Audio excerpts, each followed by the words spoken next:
We'll go through some negative aspects of our topic first, and then we will come to some positive aspects.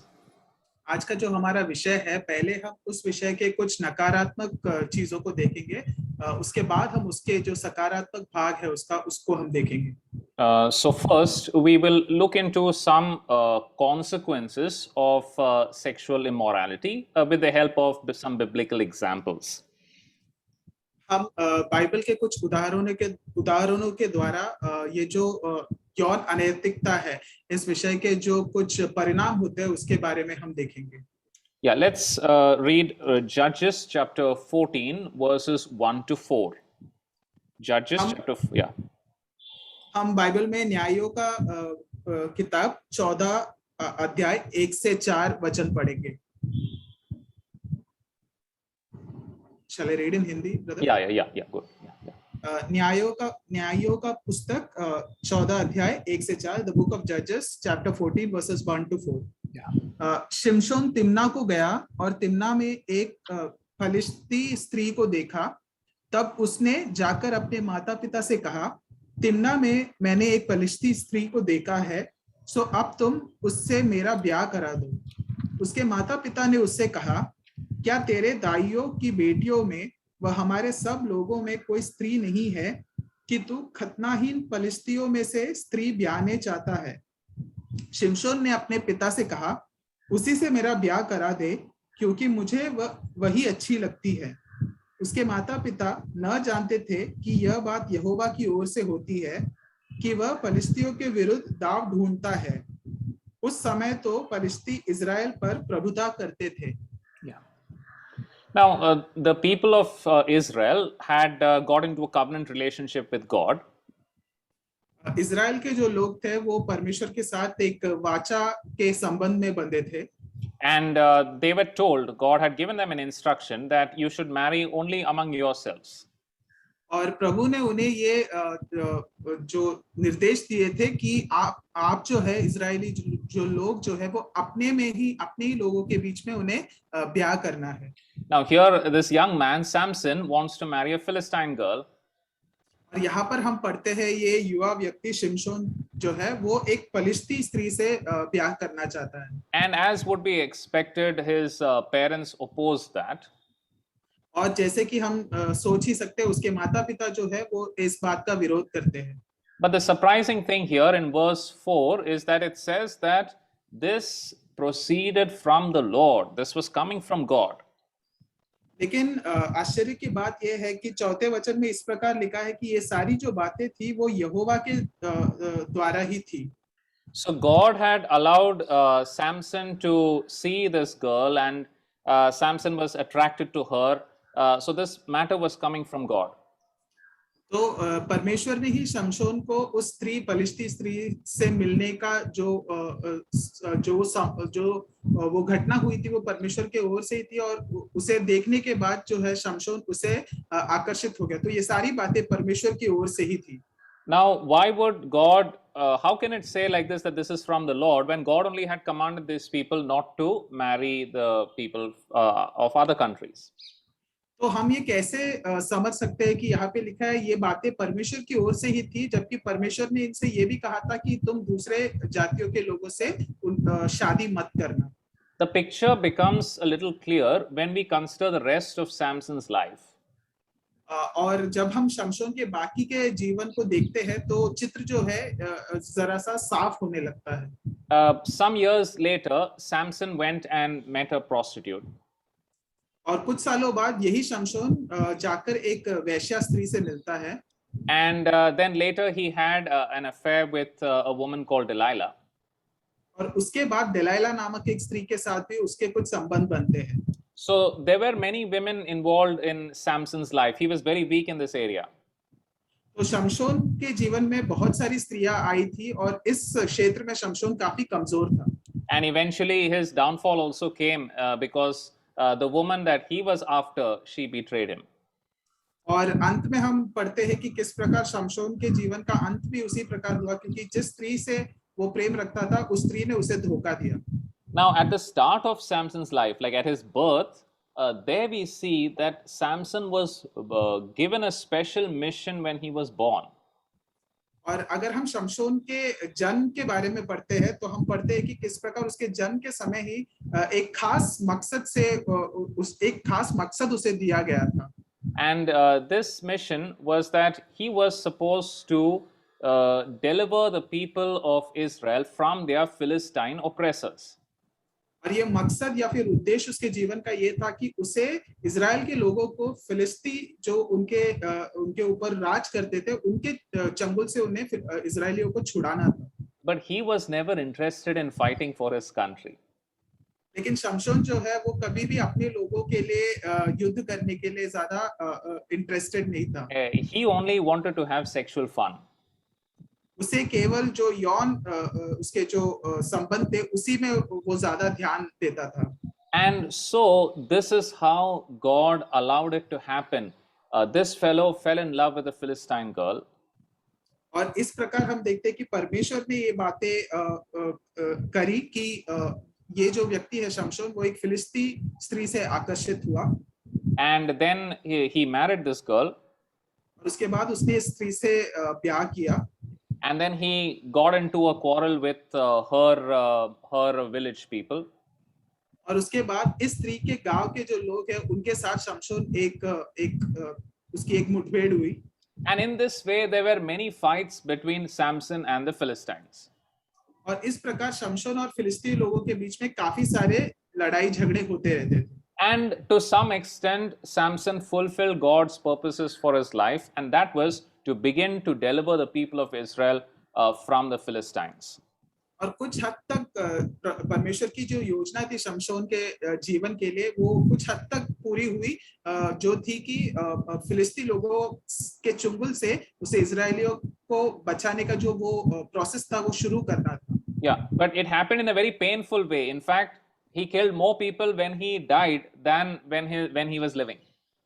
लेकिन ये सारी बातें बहुत ही एक दुखद तरीके से हुई, क्योंकि हम पढ़ते हैं कि उसके मृत्यु के समय उसने ज्यादा लोगों को मारा ना कि अपने जीवन काल में. So the lesson that I want to take from Samson's life is as follows. तो शमशोन के जीवन से हम अगर कोई सीख लेते हैं तो वो इस प्रकार है.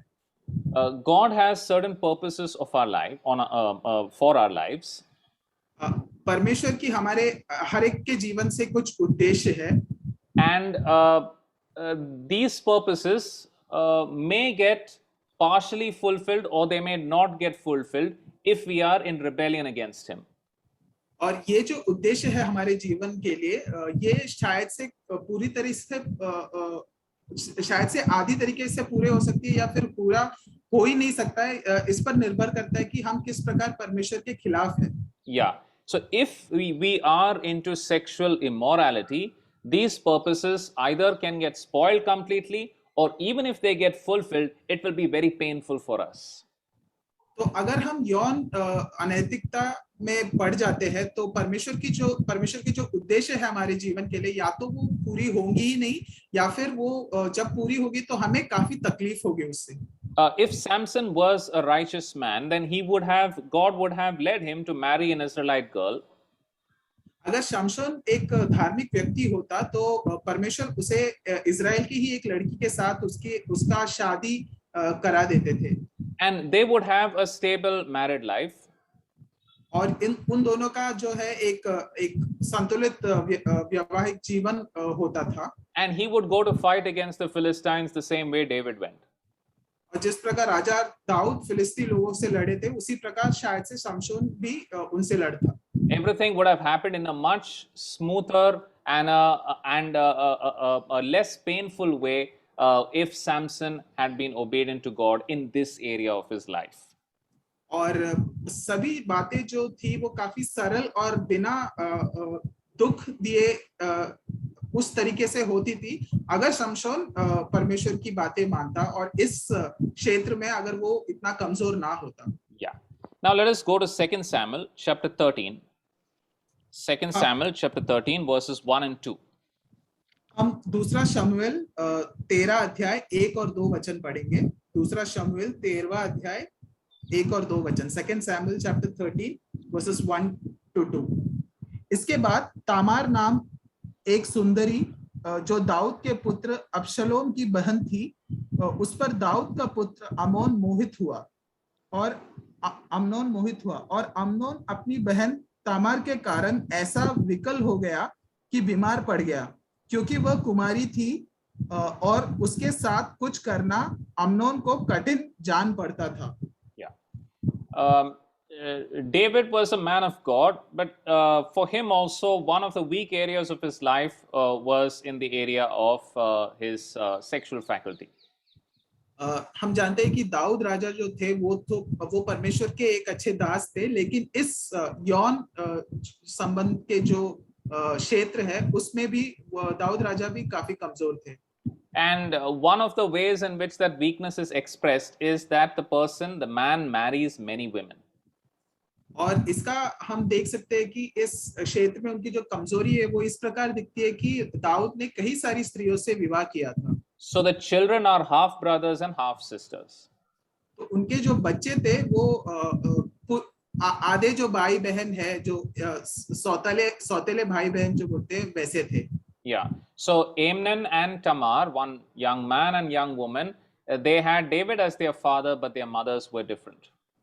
तो यहाँ पर जो हम अम्नोन और तामार इस व्यक्ति और इस लड़की के बारे में पढ़ते हैं, ये दोनों दाऊद राजा के ही बच्चे थे, लेकिन उनकी माँ जो थी वो अलग थी। And now Amnon is infatuated. He's obsessed with this girl. और यहाँ पे अम्नोन जो है वो इस तामार लड़की से वो सम्मोहित हो चुका है। So to make a long story short, he executes a plan to be alone with her and he rapes her. और हम पढ़ते हैं कि किस प्रकार अम्नोन एक प्लान बनाता है जिसके तहत वो इस लड़की के साथ व्यभिचार करता है। Let us read verse 22. हम उसी अध्याय के 22वें वचन को पढ़ेंगे। और अबशलोम ने अम्नोन से भला बुरा कुछ न कहा, क्योंकि अम्नोन ने उसकी बहन तामार को भ्रष्ट किया था, इस कारण अबशलोम उससे घृणा रखता था। Absalom was Tamar's full brother. और ये अबशलोम व्यक्ति जो है वो तामार का सगा भाई था। So he was very angry with Amnon because he had raped Tamar. और अबशलोम जो है वो अम्नोन से काफी बैर रखता था क्योंकि उसने उसकी बहन के साथ व्यभिचार किया था। Now we know that in those days the punishment for adultery or rape was that the man had to be stoned to death. तो हम जानते हैं उस समय जो है वो उस समय व्यभिचार या फिर बलात्कार का जो दंड था वो ये था कि उस व्यक्ति को जान से मार दिया जाता था। And the person who is supposed to administer this punishment is David. और जो व्यक्ति इस सजा को अंजाम देना चाहिए था वो खुद राजा दाऊद थे। Probably he did not feel like giving this punishment because the criminal was his own son. हो सकता है कि राजा दाऊद राजा ये जो सजा है वो नहीं देना चाहते थे, क्योंकि जिस व्यक्ति ने ये काम किया था अम्नोन, वो उनका खुद का बेटा था। And not only that, he himself was guilty of something similar. He also had an extramarital affair and committed adultery. और इतना ही नहीं, दाऊद राजा खुद इस पाप के भागी थे। उन्होंने भी व्यभिचार किया था दूसरी स्त्री के साथ। So he did not punish Amnon. और इसी कारण उन्होंने अम्नोन को सजा नहीं दी। And that made Absalom very angry. और यही बात अबशलोम को बहुत उसे बिल्कुल पसंद नहीं और उसे बहुत गुस्सा आया। So Absalom took the law into his own hands. He killed Amnon. तो अबशलोम ने जो है कानून को अपने हाथ में लिया और उसने अम्नोन को मार दिया। And then later on, Absalom also tried to rebel against his father David and throw him out and take the kingdom for himself. और उसके बाद अबशलोम ने जो है राजा दाऊद के विरोध बैर रखा और उसके राज्य को उनके हाथों से छीनना भी चाहा। The root of all these issues is when David had his extramarital affair. तो इन सभी समस्याओं का जो जड़ है वो उस समय में है जब राजा दाऊद ने अपने विवाह के बाहर जाकर व्यभिचार किया। Now all these bad things that are happening in his family are God's punishment. और उनके परिवार में ये जो सारी बुरी बातें हो रही है वो परमेश्वर की ओर से उनके लिए दंड था। But we also see that these things are like natural consequences, right? He did something, then something else is anyway going to happen only. लेकिन हम ऐसा भी देख सकते हैं कि ये जो सारी बातें हो रही थी वो उनके जो काम थे उनका ही परिणाम हो रहा था, जो उन्होंने किया था उसी चीजों का जो परिणाम वो भुगत रहे थे. If you marry many women, then you cannot expect all the children to look at each other as brothers and sisters. अगर कोई व्यक्ति बहुत सारी स्त्रियों के साथ विवाह करता है तो ये जायज है कि उनके जो बच्चे हैं वो एक दूसरे के साथ अच्छे रिश्ते में नहीं रहेंगे. If your children know that you have committed sexual sin, अगर आपके जो बच्चे हैं उन्हें पता है कि आपने यौन व्यभिचार किया है, then they will not respect you. तो आपके बच्चे आपका आदर नहीं करेंगे. So once I was watching a video about a person who was addicted to pornography. तो भाई एक बार एक वीडियो देख रहे थे जो एक व्यक्ति के बारे में था जो पॉर्न फिल्मों के आदी हो चुके थे. And he was saying, my greatest fear was that one day my children would catch me red-handed. और उस व्यक्ति ने कहा कि उनका सबसे बड़ा डर यह है कि कोई किसी दिन उनके बच्चे जो है वो उन्हें इस पॉर्न जो चित्र है वो देखते हुए पकड़ लेंगे. So in David's life, sexual immorality resulted in turmoil and violence in the family. तो राजा दाऊद के जीवन में जो ये यौन व्यभिचार है उसका परिणाम उनके परिवार के अंदर ही बहुत सारे जो तकलीफें और यहाँ तक कि हत्या तक उस चीजों को उन्हें देखना पड़ा. Yeah, so if you and I are not careful to keep ourselves sexually pure, we can bring upon ourselves a lot of misery in our family. तो अगर हम और आप इस बात पर ध्यान नहीं देंगे कि हमें यौन संबंधों में अगर हम पवित्रता नहीं रखेंगे तो हमारे जीवनों में और हमारे परिवार में हमें आगे जाकर कई सारी तकलीफें झेलनी पड़ सकती है. Yeah. Then let us read 1 Kings chapter 11 and verse 3 and 4. हम अपने बाइबल में पहला राजाओं का पुस्तक 11वां अध्याय 3 से 4 हम पढ़ेंगे. 1 Kings chapter 11 verses 3 to 4. और उसके साथ 100 रानियां और 300 रखेलियां हो गई थी और उसकी उन स्त्रियों ने उसका मन बहका दिया. सो जब सुलेमान बूढ़ा हुआ तब उसकी स्त्रियों ने उसका मन पराये देवताओं की ओर बहका दिया और उसका मन अपने पिता दाऊद की नाई अपने परमेश्वर यहोवा पर पूरी रीति से लगा ना रहा. Solomon had a very peaceful and prosperous reign. राजा सुलेमान के राज के समय काफी शांति का जो राज है उन्होंने देखा था. But he also had this weakness that he was so focused on sexual pleasure. और उनके भी जीवन में ये एक कमजोरी थी उनकी कि वो भी यौन संबंधों में काफी कमजोर थे. And you can see the number of women that he was involved with, which means that he was after wanting to try more and more new and new things. और हम इस वचन में देखते हैं कि कितनी सारी रानियां उनके पास थी और उन नंबर से हम देख सकते हैं कि वो हमेशा कुछ ना कुछ यौन संबंध में नया ढूंढते रहते थे. In Ecclesiastes there is a word that he uses. It literally means a toy, and it was used for musical instruments sometimes, toys sometimes, and it was also used for concubines. जो सबोपदेशक जो पुस्तक है उसमें एक वाक्य का Salomon उपयोग करते हैं.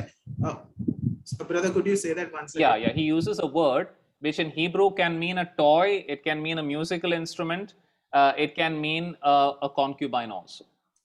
तो एक शब्द का उपयोग करते हैं सलोमन राजा जो इब्रानी भाषा में उसका अर्थ हो सकता है एक खिलौना या फिर संगीत का एक इंस्ट्रूमेंट या फिर एक रखेल, उसका भी अर्थ हो सकता है. Yeah, and he married many women from foreign countries. और बहुत सारे दूसरे जातियों से सलोमन ने बहुत सारी स्त्रियों से विवाह किया था. So these are women who did not know the true God. They were worshipping the idols of their respective countries. और ये जो स्त्रियां थी वो इजराइल के परमेश्वर को नहीं जानती थी और अपने अपने जो राज्य के जो देवी देवता थे उन्हें पूजती थी. And probably when Solomon married them, he was not thinking about their religion. He was just attracted by their beauty, and that's why he married them. और हो सकता है कि सलोमन जब इन स्त्रियों से विवाह कर रहा होगा तो वो उनके देवी देवताओं के बारे में उसने नहीं सोचा होगा, केवल उनकी जो सुंदरता है उससे प्रभावित होकर राजा ने शायद से उन सभी से शादी की होगी. But these women turned his heart away from God. लेकिन ये सारी स्त्रियों ने सलोमन राजा का जो हृदय है वो परमेश्वर से दूर कर दिया. And that is a lesson for us, that the person whom we are involved with, if that person, he or she is not godly, then they can turn our hearts away from God. तो ये हमारे लिए भी एक सीख है कि अगर जिस व्यक्ति के साथ हम संबंधों में जा रहे हैं, अगर वो व्यक्ति परमेश्वर को नहीं जानता तो वो हमारे मन को भी परमेश्वर से दूर लेकर जा सकते हैं. Yeah. You may think that, I will follow God, let my partner follow whatever he or she likes. I'm only interested in her or his attractiveness, but it doesn't work that way. आप शायद से कहेंगे कि मुझे फर्क नहीं पड़ता, मैं अपने परमेश्वर की आराधना करूंगा, मेरा जो साथी है मुझे फर्क नहीं पड़ता कि वो किसकी आराधना करता है, मैं सिर्फ उसकी सुंदरता से आकर्षित हुआ हूं, लेकिन वो उस प्रकार काम नहीं करता. Yeah. And sometimes we feel that maybe we can influence them for good. और कभी-कभी हमें ऐसा लगता है कि हम अपने साथियों को उन पर एक अच्छा प्रभाव हम डाल पाएंगे. But we must remember that it is far easier or far more likely that the bad influences the good than the good influences the bad, because it's very easy to be bad, it's not easy to be good. लेकिन हमें ये जानना है कि ये ज्यादा इस बात की ज्यादा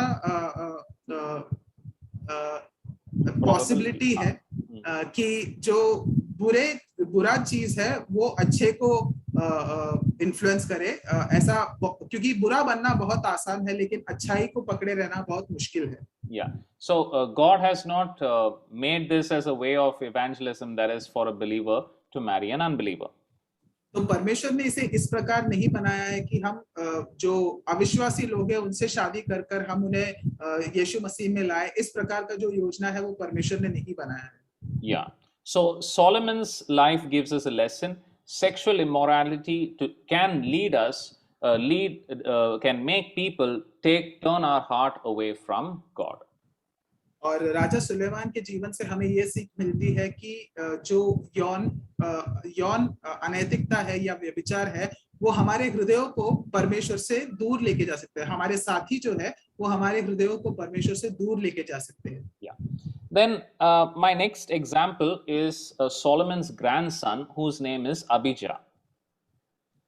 और हमारा अगला जो उदाहरण है वो सोलोमन राजा का जो पोता है उसके बारे में है जिसका नाम है अबीजा. Not much is written about him. इस व्यक्ति के बारे में ज्यादा लिखा नहीं गया है. Now, by that time, the people of Israel had split into two, 10 tribes in the north of Israel and 2 tribes in the south, that is Judah. और इस समय तक इजराइल जो है वो 2 भागों में बट गया था. जो 10 गोत्र है वो उत्तर के भाग में चले गए थे जो इजराइल था, और जो 2 गोत्र है वो दक्षिण इजराइल का भाग बन गए थे जिसे जूडा कहते थे. And the 2 tribes in the south, they were more godly. The Jerusalem was there, temple was there, and the northern people were more into idolatry. और ये जो दक्षिण का जो इजराइल का भाग था, जो जूदा का भाग था, वो ज्यादा परमेश्वर को जानने वाले लोग वहां रहते थे. यरूशलेम वहां पर था, मंदिर वहां पर था. और जो उत्तर का जो भाग था इजराइल का, वो ज्यादातर मूर्ति पूजक बन चुके थे वहां के लोग. Yeah. And once there was a war between Abijah and the king of the north. और एक बार अबीजा और उत्तर के जो राजा है उनके बीच में एक जंग छिड़ी थी. And before that war started, on the battlefield, Abijah gave a speech. और इस जंग के शुरू होने से पहले उस जंग के मैदान पे अबीजा ने एक स्पीच दी थी. Let us read 2 Chronicles chapter 13 verse 10 and 11. 2 Chronicles chapter 13 verse 10 and 11. हम दूसरा इतिहास का पुस्तक 13वां अध्याय 10 and 11 ब्रदर। Yeah. दूसरा इतिहास 13वां अध्याय 10 और 11 वचन हम पढ़ेंगे। परंतु हम लोगों का परमेश्वर यहोवा है और हमने उसको नहीं त्यागा, और हमारे पास यहोवा की सेवा टहल करने वाले याजक हारून की संतान और अपने अपने काम में लगे हुए लेवी है, और वे नित्य सवेरे और सांझ को यहोवा के लिए होम बलि और सुगंध द्रव्य का धूप जलाते हैं, और शुद्ध मेज पर भेंट की रोटी सजाते और सोने की दीवट और उसके दीपक सांझ सांझ को जलाते हैं। हम तो अपने परमेश्वर यहोवा की आज्ञाओं को मानते रहते हैं, परंतु तुमने उसको त्याग दिया है। Yeah. Now he gave a long speech. और अबीजा ने एक लंबा सा संदेश दिया है। But the enemies, the other king, did not pay any attention. He just started fighting. लेकिन जो दूसरा राजा था उत्तर का, उन्होंने बिल्कुल भी ध्यान नहीं दिया और उन्होंने जंग शुरू कर दी। Actually, there is some merit in his speech because this speech helps us to answer this question. You know, if there are people who are worshipping idols or who are going away from God, how do we answer them? This speech is a model for that. और उन्होंने जो संदेश दिया उसमें कुछ अच्छी बातें हैं। उससे हम ये जान सकते हैं कि जो लोग परमेश्वर से दूर चले जाते हैं उन्हें हम किस प्रकार उत्तर दे, वो हम इस संदेश से सीख सकते हैं। But when we read this long speech, we feel like asking Abijah this question, oh, what about you? लेकिन जब हम ये लंबा जो संदेश अबीजा ने दिया वो हम पढ़ते हैं तो मन करता है कि हम अबीजा से पूछे कि तुम्हारे बारे में क्या। Because he says like this that the Levites are doing their service in the temple, the priests are doing the sacrifices. क्योंकि अबीजा कहता है कि जो लेवी जो लोग हैं वो मंदिर में अपना काम कर रहे हैं और जो याजक लोग हैं वो अपना काम कर रहे हैं मंदिर में। My great grandfather David, he had appointed the roster for the priests. वो कहता है कि मेरे जो दादा थे उन्होंने ये सारे याजकों को नियुक्त किया था। My grandfather Solomon, he is the one who built the temple. और मेरे जो दादा थे सलोमन, उन्होंने मंदिर बनवाया था। So we feel like asking, okay, your grandfather was great, all these people are doing lots of great service and all. What about you? तो सुनकर मन करता है कि अबीजा से पूछे, ठीक है तुम्हारे दादा ने बड़े काम किए थे और ये सारे याजक और लेवी लोग हैं वो सब अपना अपना काम कर रहे हैं, लेकिन तुम्हारे बारे में क्या? We don't read anything about Abijah taking any interest in the temple, in the worship of God or in the service of God. और हम कहीं पर भी ये नहीं पढ़ते कि अबीजा एक खास इंटरेस्ट दिखा रहा है मंदिर के कामों में या फिर परमेश्वर की सेवा में या परमेश्वर की आराधना में।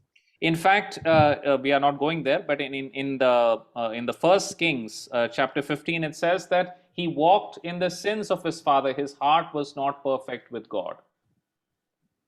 हम वहां पर जाएंगे, लेकिन पहला राजा 14वें अध्याय में ऐसा लिखा है कि अबीजा जो है वो अपने पिता जो उसके पहले जो उसके जो पूर्वज थे उनके पापों के रास्ते पे चल रहा था और वो परमेश्वर के राह में नहीं चल रहा था। And here in Chronicles, it says that he had 14 wives. और यहाँ इतिहास के पुस्तक में हम पढ़ते हैं वहाँ पे लिखा है कि उसकी जो है 14 पत्नियां थी। There again you can see where is the heart of this man. फिर से हम यहाँ पर देखते हैं कि इस व्यक्ति का हृदय सच में है कहाँ पर। So the lesson I want to take from his life is that if we are compromised in our sexual conduct, then our witness has no validity. तो अबीजा के जीवन से हम ये सीख ले सकते हैं कि अगर हम यौन अनैतिकता में पड़ जाते हैं तो हमारा जो टेस्टिमनी है, हमारी जो गवाही है, कोई उस पर ज्यादा विश्वास नहीं करेगा। Yeah, how can you stand before the world and say that I'm a follower of God and come on, we should all follow God when your life is messed up in this area? हम कैसे संसार के सामने खड़े रहकर कह सकते हैं कि हमें परमेश्वर की सेवा करनी चाहिए, परमेश्वर की हमें आराधना करना चाहिए, और अगर हमारे जीवन में इस यौन संबंध में इस क्षेत्र में अगर हम कमजोर है तो किस प्रकार हम वो कह सकते हैं? So that is the tragedy of Abijah. और यही अभिजा के जीवन की बुरी बात है। Yeah. Let us go now to Malachi chapter 2 and verse 14. हम मलाकी के पुस्तक दूसरे अध्याय के 14वें वचन को पढ़ेंगे। Malachi chapter 2 verse 14। इसलिए क्योंकि यहोवा तेरे और तेरी उस जवानी की संगिनी और ब्याही हुई स्त्री के बीच साक्षी हुआ था जिसको तूने विश्वासघात किया है। Yeah, does it also not say, yet she is your companion and the wife of your covenant? Just 1 second, it's not given. Okay. Yeah, so here in this verse, actually what I want to take from there is, in this verse, we see that marriage is a covenant. तो यहाँ पर हम इस वचन में देखते हैं कि शादी जो है वो एक वाचा है। Now in the Bible there are many covenants. हम बाइबल में पढ़ते हैं, बाइबल में हम कई सारे वाचाओं के बारे में पढ़ते हैं। And we find that covenants are ratified with blood. और हम पढ़ते हैं कि ये जो वाचाएं है उसे रक्त के साथ उसे बांधा जाता है। Remember when God made a covenant with Abraham, there were animals that were killed, and there was a lamp which went between the bodies of the animals. और अब्राहम के साथ परमेश्वर ने जो वाचा बांधा था उसमें हम देखते हैं कि जानवरों को मारा गया था और उन जानवरों के बीच में से जो है एक ज्योति गुजरी थी। When during the time of Moses, blood was sprinkled to show the covenant. और मूसा के समय जानवरों का जो लहू था, जो रक्त था, उसे छिड़का गया था वाचा को दर्शाने के लिए। In the Last Supper, the Lord Jesus said, "This is the blood of the new covenant." और अपने जो प्रभु भोज में हम देखते हैं कि प्रभु यीशु मसीह ने कहा था कि ये जो कटोरा है वो मेरे रक्त में नई वाचा है। Yeah. So now in marriage, this is also a covenant. Marriage is ratified through sex or consummated through sex. और विवाह जो है वो भी एक वाचा है और इस वाचा को यौन संबंध के साथ बांधा जाता है।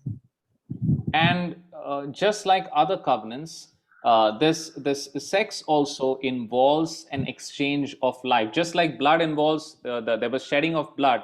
Of course, no one dies here, but the sex involves a sharing of one's life.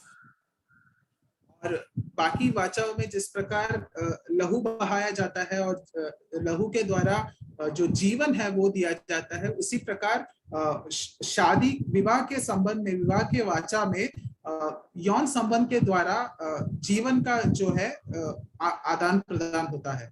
It's a medical fact that semen involves or contains blood cells. और ये एक मेडिकल जो लोग हैं उन्होंने इसे कंफर्म किया है कि जो शुक्राणु होते हैं उसमें ब्लड सेल्स, जो रक्त कोश है वो होता है। So this means that when two people have sexual intercourse, there is a connection that takes place between them, which is beyond just some activity. तो इससे हम ये जानते हैं कि जब दो लोग यौन संबंध में आते हैं तो उनके बीच में एक संबंध बनता है जो किसी एक्टिविटी से ज्यादा है। Yeah, let us also go to 1 Corinthians chapter 6 and verse 16. हम पहले कुरिन्थियों के पुस्तक 6वें अध्याय के 16वें वचन को पढ़ेंगे। 1 Corinthians chapter 6 verse 16। क्या तुम नहीं जानते कि जो कोई वेश्या से संगति करता है वह उसके साथ एक तन हो जाता है, क्योंकि वह कहता है कि वह दोनों एक तन होंगे। Now this statement was initially made about marriage. तो ये जो वाक्य है ये पहली बार विवाह के संबंध में कहा गया था। Now how is it applied to someone who goes to a prostitute? और इस वचन में इसे इस प्रकार कहा गया है कि जो व्यक्ति एक वेश्या के पास जाता है उस संबंध में यहाँ पर कहा गया है। Now, the reason is that marriage is a covenant and sex is the consummation of that covenant. इसका कारण ये है कि विवाह जो है वो एक वाचा है और यौन संबंध जो है उस वाचा को जोड़ने वाली कड़ी है। So even if somebody has, if two people have sex without, wanting to continue their relationship, it's just a casual thing, very temporary thing. There is a bond, there is a ratification, there is a sharing of life that happens, even though they may not know it. तो अगर दो व्यक्ति जो है वो शादी नहीं करते लेकिन यूं ही यौन संबंध में अगर वो जुड़ते हैं और उन्हें आगे जाकर साथ में रहने का उनका कोई उद्देश्य नहीं है, इसके बावजूद यौन संबंध के द्वारा उनके बीच में एक कनेक्शन होता है और जीवन जो है उसका आदान प्रदान होता है और ये होता है यौन संबंध के द्वारा। So, you and I may think that, we have left our old girlfriend, but there is something of her still with me. तो हम में से कुछ लोग ऐसा सोचेंगे कि मैंने अपनी जो पुरानी गर्लफ्रेंड है उसे छोड़ दिया है, लेकिन वहां पर एक संबंध बना है और उसका जो एक भाग है वो हमारे जीवन से अभी भी जुड़ा है। And tomorrow, if I have a second relationship, third or fourth relationship, I am getting the lives of many other people mixed up with my life.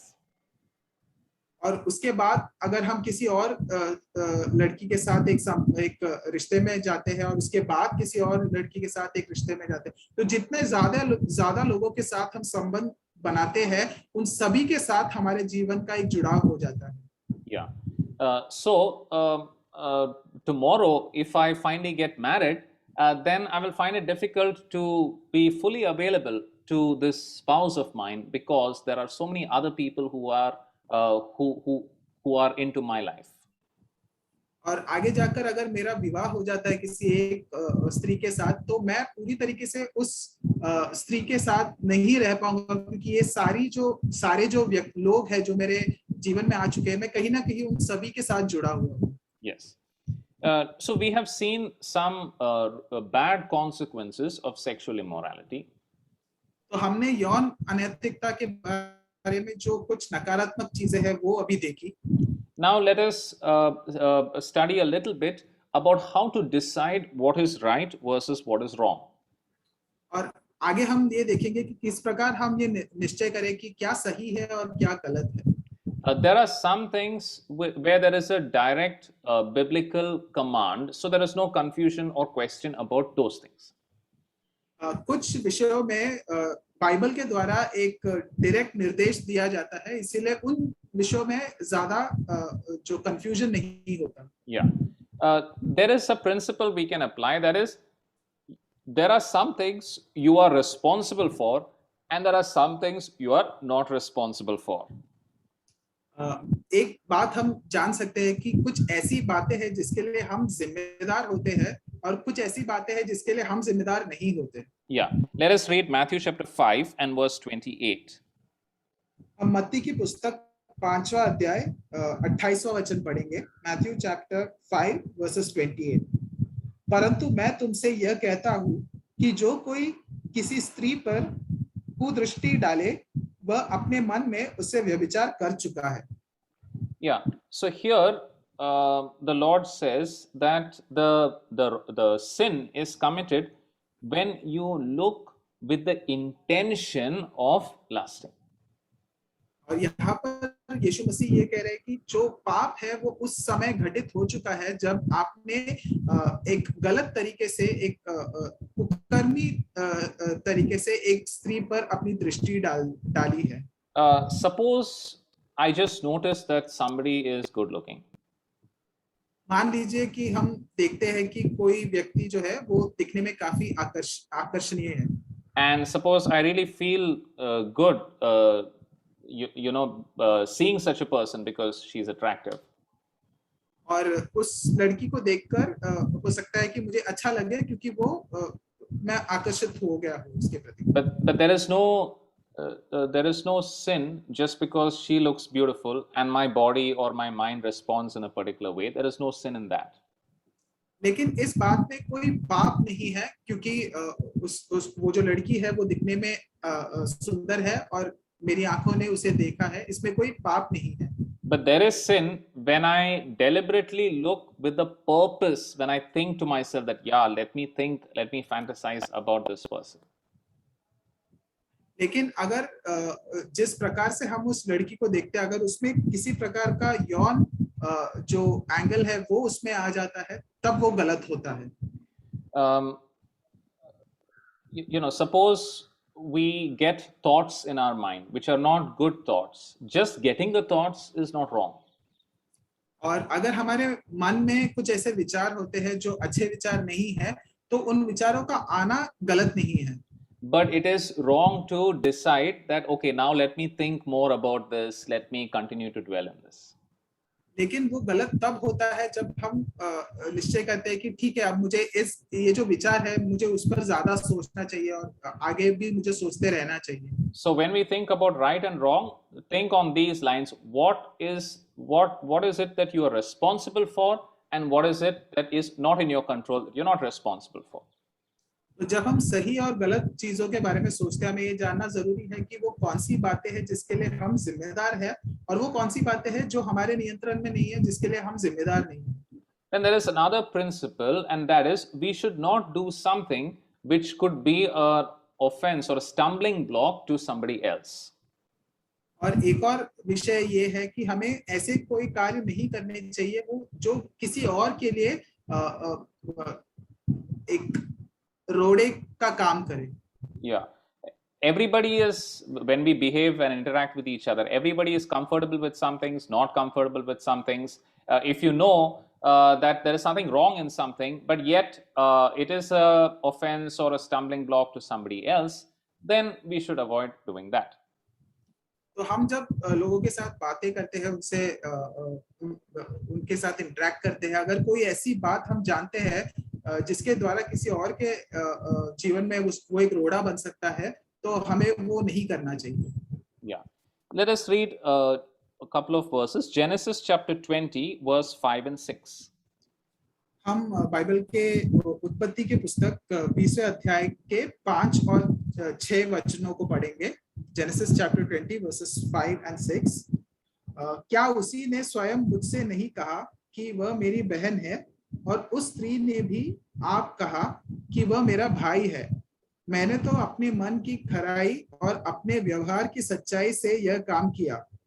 परमेश्वर ने उससे स्वप्न में कहा, हाँ, मैं भी जानता हूँ कि अपने मन की खराई से तूने यह काम किया है, और मैंने तुझे रोक भी रखा है कि तू मेरे विरुद्ध पाप न करे। इसी कारण मैंने तुझको उसे छूने नहीं दिया। Yes.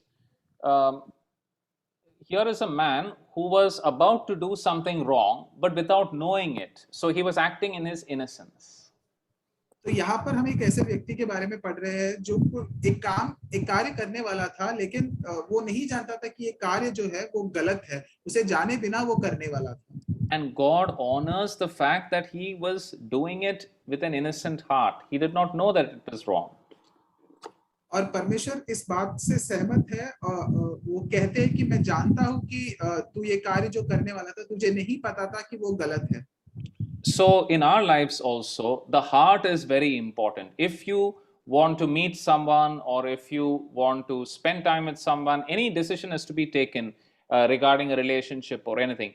Where is my heart? Is my heart innocent? Is my heart in submission to God? That is the question we need to ask ourselves.